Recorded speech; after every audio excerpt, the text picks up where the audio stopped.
saat pembangunan Menara 165, saat itu terhenti di lantai 4. Anda bisa bayangkan, uangnya habis, dukungan habis, tidak ada apa-apa lagi.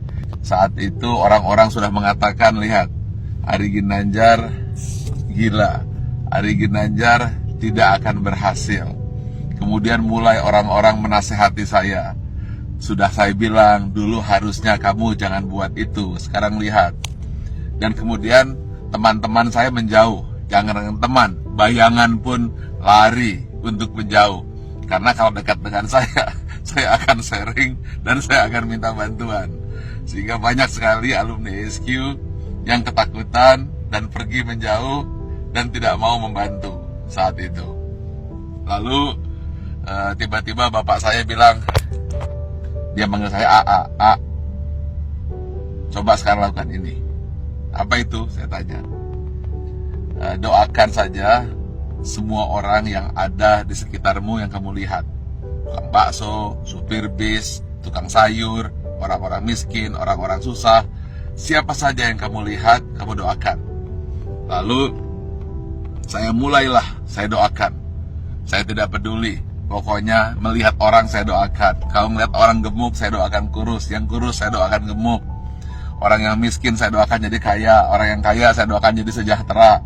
Orang yang sakit saya doakan sembuh. Pokoknya ngelihat apa saja saya doakan. Bahkan kucing lewat pun saya doakan dapat makan. Lalu tiba-tiba di sebelah kanan jalan saya menuju Menara 165 ada sebuah gedung yang nasibnya sama dengan saya. Hampir menjadi kuburan tua. Atau mungkin rongsokan batu dan besi. Setiap hari saya doakan. Berdua dengan bapak saya. Setiap saya lewat saya doakan. Believe it or not, setelah 2 tahun, tiba-tiba ada satu orang mulai bersih-bersih. Ada yang kerja ini. Besoknya 2 orang, 4 orang. Dan akhirnya mulai banyak orang kerja. Gedung yang milik orang yang saya tidak tahu siapa yang punya gedung itu, kemudian tiba-tiba selesai. Saat yang bersamaan, believe it or not, Menara 165 selesai, 25 lantai dan masjid di puncaknya, yang katanya menjadi masjid tertinggi nomor 2 di dunia. Nomor 1-nya saya tidak tahu ada di mana. Saya ingin sampaikan ini, bahwa kita harus senantiasa berpikir positif, senantiasa mendoakan orang lain, dan jangan berpikir negatif. Setiap melihat apa saja, doakan. Atau ketika melihat orang berdoa, aminkan. Intinya, jangan pernah berkata negatif, jangan pernah berpikir negatif.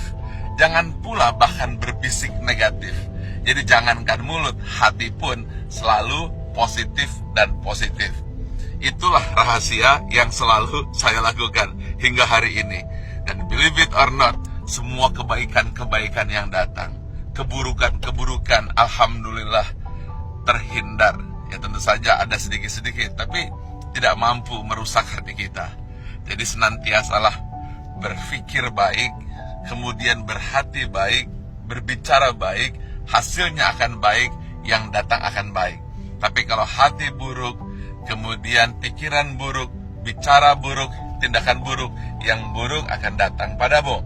Tetapi kalau hatinya senantiasa baik, penuh rasa syukur, pikirannya pun baik, mulutnya berkata baik, kemudian tindakannya baik, hasilnya akan baik. Semua akan datang padamu. Ingat satu hal kunci, apabila kamu tahu kekuatan pikiran, maka kamu tidak akan pernah berani untuk berpikiran negatif. Kalau kamu tahu hebatnya pikiran kata, maka yang ada di pikiran, di hati dan tindakan hanyalah kebaikan-kebaikan. Karena semua yang datang adalah hasil pikiranmu.